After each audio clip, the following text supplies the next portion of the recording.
Okay, for the second part of this section 13.3 on the rotating field, we're just going to go into a little more detail, elaborate a little bit about how this rotating field is created, and also quantify it a little bit, throw in a couple of equations. So let's look at this figure 13.6 that's in your textbook. Again, similar to what we were looking at earlier in terms of how this rotating field is created. You know, here's phase A connected here. This is the stator portion of the motor, right? This whole thing. Again, that's all made out of stacked laminated insulated plates. These are called, these are magnetic poles. These are called salient poles. It means you can physically see them. They're, you know, fashioned out of the ferromagnetic material that comprises the stator. Then, so I'm bringing in one phase, and if you follow the orange line through here, you see it goes from phase, you know, AC in, right, sine wave in, and then here it is connected to neutral. And then I do the same thing with B, which is the yellow, right, and then it's tied back to neutral. And then I do the same thing with C, and it's ultimately all tied in common into that neutral, okay? So I'm calling this A here, right? And now maybe I can erase parts of this so we can see it better, okay? So you know, here is phase A, the current flow through there. And then here is B, the current flow through there. And there's C, and the current flow through there. All right, so, you know, we've got three phases of electricity. And then as he told us earlier, you know, what we end up with is, you know, we're calling this three sets of windings. And based on this designation, this is AN, BN, and CN, because they're all tied to neutral ultimately. So, you know, that's where that comes from when we talk about this. And then the other thing too, and the critical part of this is, well, let me do, if I get a little straighter line here.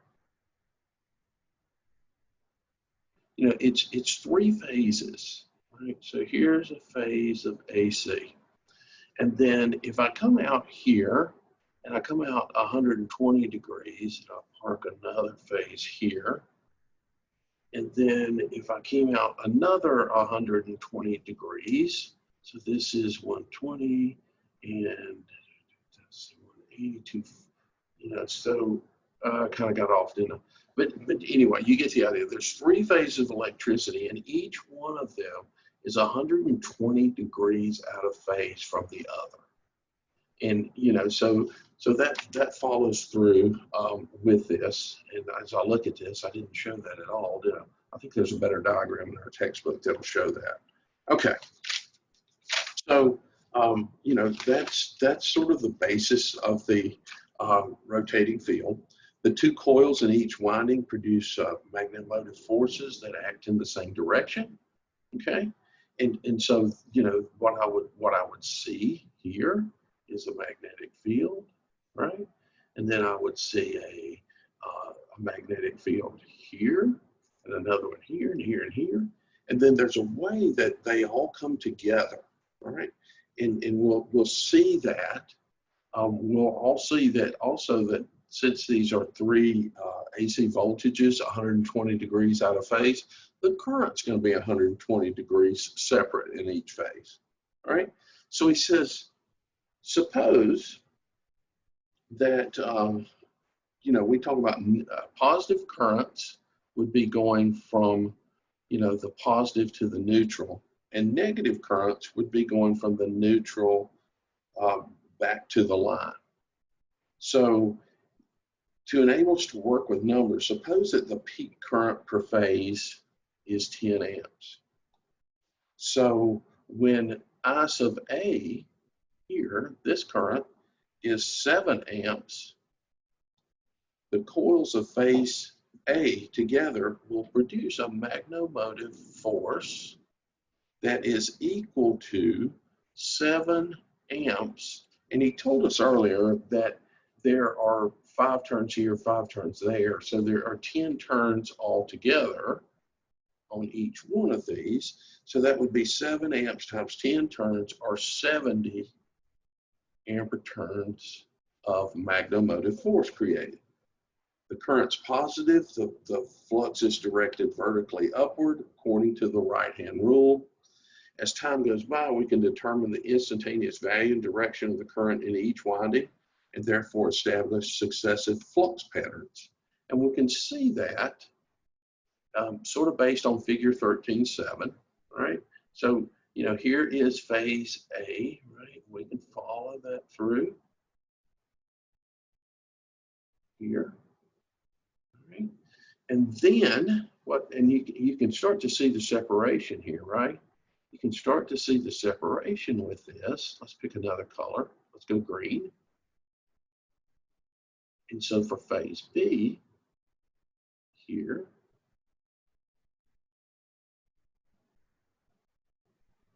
and you can see when phase A is at its peak, phase B peaks 120 degrees later, right? And then let's do one more. Let's pick another color. We'll pick red. And that will show us phase C here. And again, each one of these is 120 degrees apart. So when this phase B is peaked here, then phase C is peaking here 120 degrees later. So 0, 120, 240. And you could do that, you know, at any point in here. You know, so the other thing too that's important and was mentioned earlier is this is a graph of the current that's flowing, and he's showing the direction here from line to neutral. And when it's positive, we're saying, excuse me, from neutral to the line, and this is the opposite of that. But if I have 10 amps here, I have -5 and -5 here, positive 10 plus a -5 and a -5. That would be 0 amps total that are showing, and that carries through anywhere on this chart here. This is +5, +5, -10. You know, it all equals out. Anywhere that you look on this chart, you're going to see the same thing. So let's see, let me get rid of this now. We'll move to the next thought part here on page 266. As time goes by, we could determine instantaneous values of and the direction of current. In figure 13.7, at instant 1, current A has a value of, this is 1 right here, right? We're at this point. So A has a value of 10 amps. And again, B has a value of -5, and C is -5. The magnomotive of phase A is 10 times 10.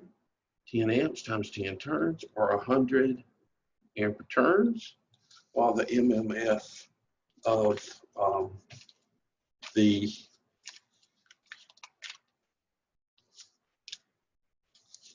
other phases, of phase B and C, are 50 ampere turns each, right? So, 5 times 10 and 5 times 10, so they're 50 amps each. So anyway, it's all equal. It's just a different combination across there. The direction of the magnomotive force depends upon the right-hand rule, and we find that direction of the resulting magnetic field is shown in figure 13.8.